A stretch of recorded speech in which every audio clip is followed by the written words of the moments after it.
Good morning po sa inyong lahat at welcome po sa ating channel. Masyadong napaaga ako ngayon dahil ibig sabihin maaga-aga ako ngayon dahil maaga rin tayong nagising at salamat sa Diyos, sa Panginoon at sa Espiritu Santo sa isa na namang Facebook Live. So welcome po sa ating channel o The Alteram Partem, let us share the other side. Ano bang ating topic ngayon? Ayaw ko muna mag-topic regarding dun sa politics. Ang akin lang, ingat ko kayo sa biyahe at para ho sa inyong mga anak ko, lagi ho ninyong bantayan at i-monitor nyo rin ho yung mga gawain nila sa school. Wag ho kayo basta-basta magtiwala na lang na punta sa school ganito ganyan. Obserbahan nyo rin po pag may time ho kayo. Hindi ko naman sinasabi lahat susundan ninyo, pero kung kaya nyo hong gawin, mas maigi hong ganun.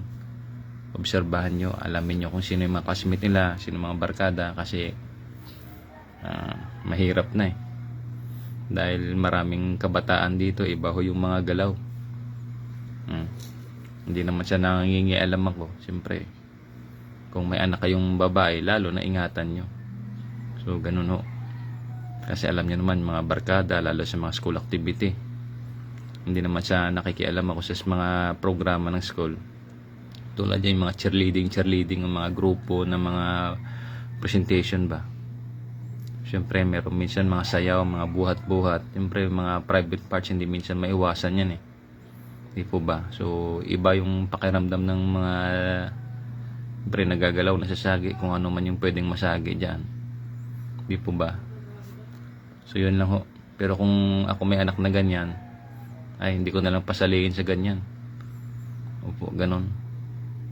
Sa ibang mga private school mas maganda kasi hindi ko alam kung ina-allow nila, kung mayroon sila mga ganyang programa na para ba mga cheerleading, mga ano.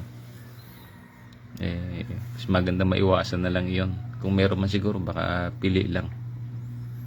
Siyempre, kung ikaw tatay, halimbawa, itatapon-tapon anak mo dyan, di ba? Hawak-hawakan yun. Parang lamog-lamugin ba? So, naintindihan nyo ibig kong sabihin yan. Ngayon,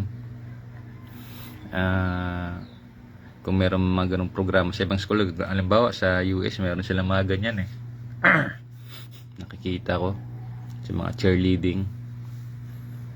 Kanilang bansa naman yun sa atin naman iba naman tayo. Pilipino tayo, more on conservative tayo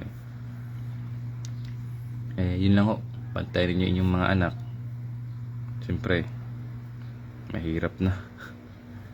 Kasi minsan may bumili ako ng tinapay dito, nakita ko umaga yung lalaki at babae papasok sila sa school, abay nag-holding hands na, hindi alam ng magulang. Ganun. So dapat ang communication ninyo isa dyan open. So obserbahan ninyo. So kawawa din talaga minsan ibang mga magulang na hindi na nila magawa yung mga ganyang bagay na mag-monitor ba. Opo. So yun lang ho. Ano pa ba? Sa pagbabasa, kung gusto nyo magkaroon ng hilig sa pagbabasa, umpisahan nyo sa 1 minuto, 2 minuto, araw-araw ho. Magbasa muna kayo, pa unti-unti, pa utay-utay. At piliin nyo yung mga libro na yung mga fiction ba, mga novel. Maganda ho yung mga something beneficial ba. Halimbawa, mga current events, halimbawa, ganun, particular halimbawa sa mga batas. Kung gusto nyo mag-note down kayo, i-note down, isulat nyo. Tapos kung may internet na din lang naman kayo, yun sundan nyo ho. Tulad nito meron akong nabasa ritong article sa Facebook regarding doon sa merong existing na warrant of arrest. Opo.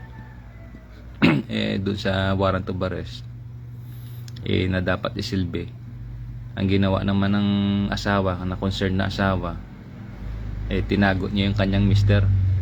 So ganon. So itong particular na tao na yan, ano naman yan politiko, yung babae. Yung may warrant of arrest yung kanyang mister. Tinago niya. Saglit ha.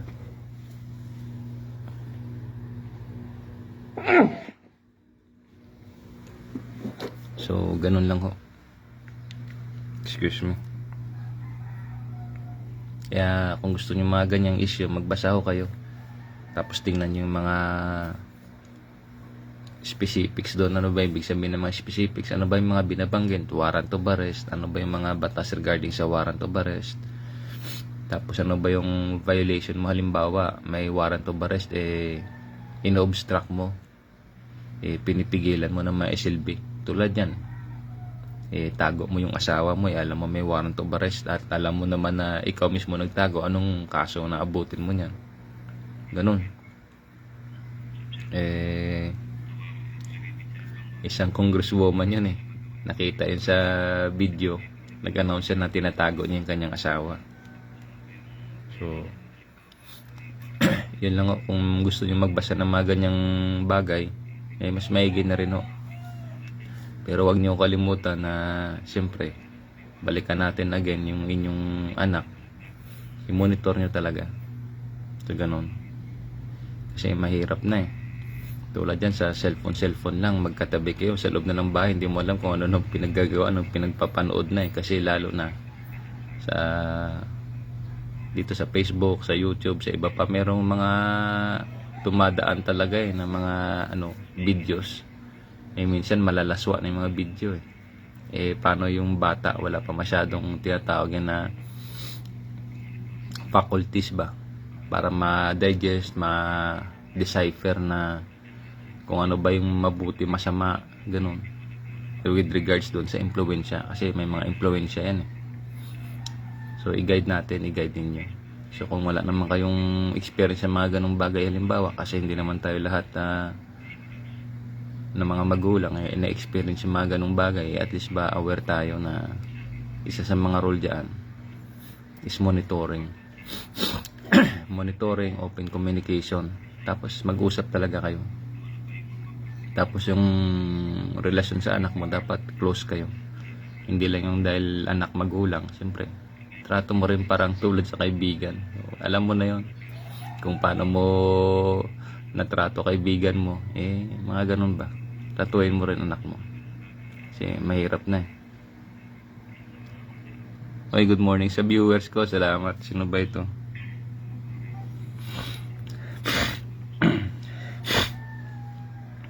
Jess Repiso, shoutout sa iyo, classmate, ng aga mo So yun lang pala, at ingat na lang ako kayo sa biyahe. Tulad yan, pag naglalakad pala kayo sa kalsada, pumili ho kayo sa kabila, yung pasalubong sa mga tricycle o kotse. Huwag yung kalsada daanan nyo, at least makita nyo yung kasalubong ninyo. Kasi sa likod, bawa sa right lane sa kalsada, dumaan ka dito sa kanan, siyempre yung sasakyan sa likod hindi mo makita, so, tawid ka sa kabila, tapos doon ka dumaan, at least kita mo yung mga kasalubong. So ganun lang ho siya. Again, ano bang atin sa inyong mga anak, ituro nyo pa ho yung tinatawag na start with your right, start the day right, do things right, and the day right, start with your right hand, right foot. Pagsuot ng damit, uniform, lahat to, sapato, medyas, sapatos, o pantalon o short, everything umpisa kayo lagi sa kanan. Labas pasok ng pinto, akit baba ng hagdan, umpisa lagi sa kanan. Start the day right, do things right, and the day right, start with your right hand and the right foot. So again, constant reminder, mind sharpening, at again, yun na lang po. So antabay lang ho tayo, baka mamaya magpe-Facebook live din ako, tatakil ko yung ganyang bagay regarding doon sa may warrant of arrest, tapos sinarangan, tinago pa yung suspect.